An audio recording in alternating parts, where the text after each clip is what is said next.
Hi, it's Ellen, and today we're going to be covering price elasticity of supply. The price elasticity of supply measures how the quantity of supply reacts to a change in price.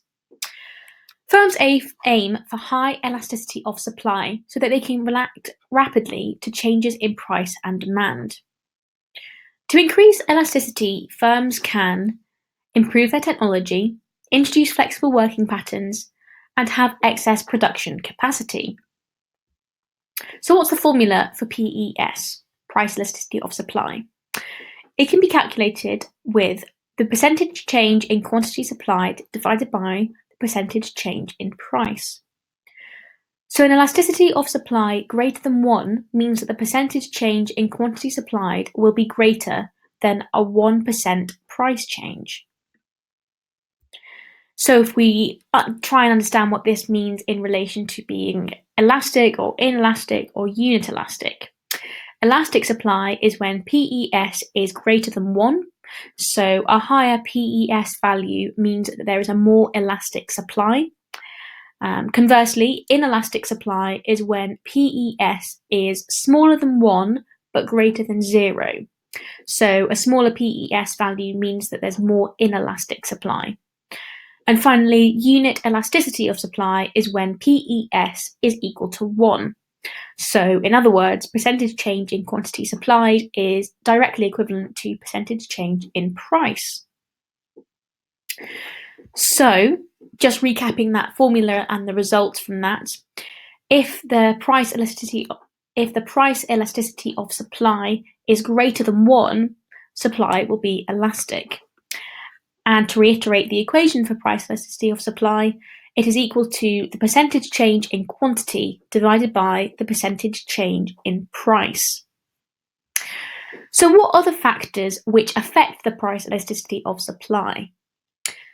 During high periods of unemployment, we tend to see a more elastic supply curve. This is because if a firm is trying to expand their production, they would have a larger pool of labour to hire. So their ability to attract this labour is also high. So recessionary periods observe kind of situations where the supply curve is fairly elastic.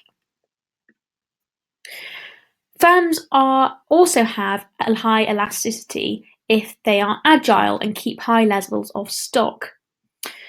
This is because they can quickly respond to increases in demand by releasing more stock. More generally, firms with agile factor mobility will be more price elastic in supply. Products that are likely to perish because of weather conditions will have a more inelastic supply. So we should think of this in terms of agriculture and crops.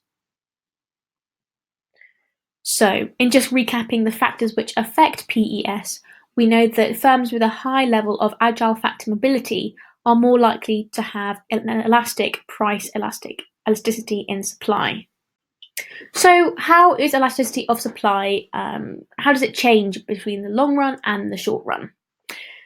So in the short run, we know that capacity is fixed. We know that one or more factors of production are fixed, and that's usually capital.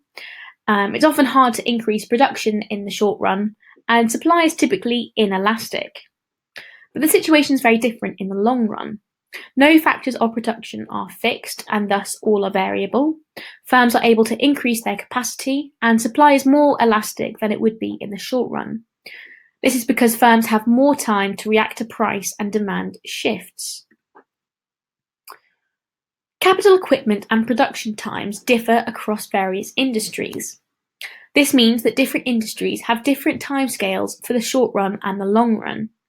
For example, the long run is probably shorter for a software company like Facebook than an aeroplane manufacturer such as Airbus.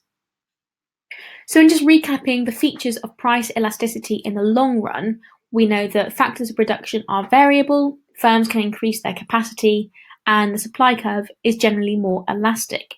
And just to re-emphasize the different time periods and time frames between industries, we know that capital equipment and production times differ, and thus a short time frame for one industry may not be identical to another.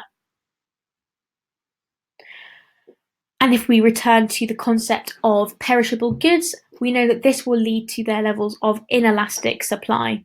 And this is because suppliers are extremely susceptible to weather conditions and have not much choice in their capacity in their stock.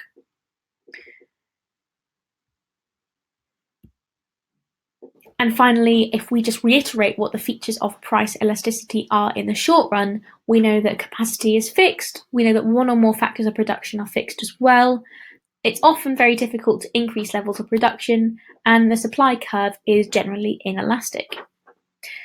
Thank you very much for listening to this episode about the elasticity of supply.